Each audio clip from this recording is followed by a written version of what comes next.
রবিবার রাতভর ভারী বৃষ্টিপাতের পর সোমবারও কলকাতা সহ একাধিক জেলায় বজ্রবিদ্যুৎ সহ ভারী বৃষ্টির পূর্বাভাস দিয়েছে আলিপুর হাওয়া অফিস। ইতিমধ্যেই ভারী বৃষ্টির জেরে কলকাতার একাধিক রাস্তা জলমগ্ন হয়ে পড়েছে। বৃষ্টির কারণে তাপমাত্রাও কমে গিয়েছে বেশ খানিকটা।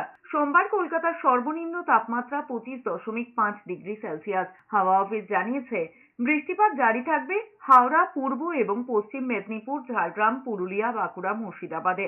তবে দক্ষিণবঙ্গের বাকি জেলাগুলিতে সোমবার অতি ভারী বৃষ্টি হতে পারে।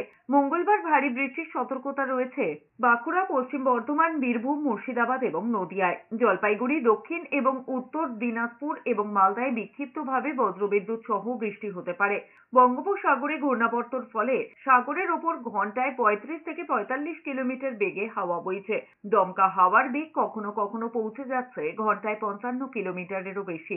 পশ্চিমবঙ্গ এবং ওড়িশা উপকূল সংলগ্ন বঙ্গোপসাগরে মৎস্যজীবীদের যেতে নিষেধ করা হয়েছে। প্রশাসন থেকে জানাচ্ছে 3 দিন জলের একটু উত্তাল হবে।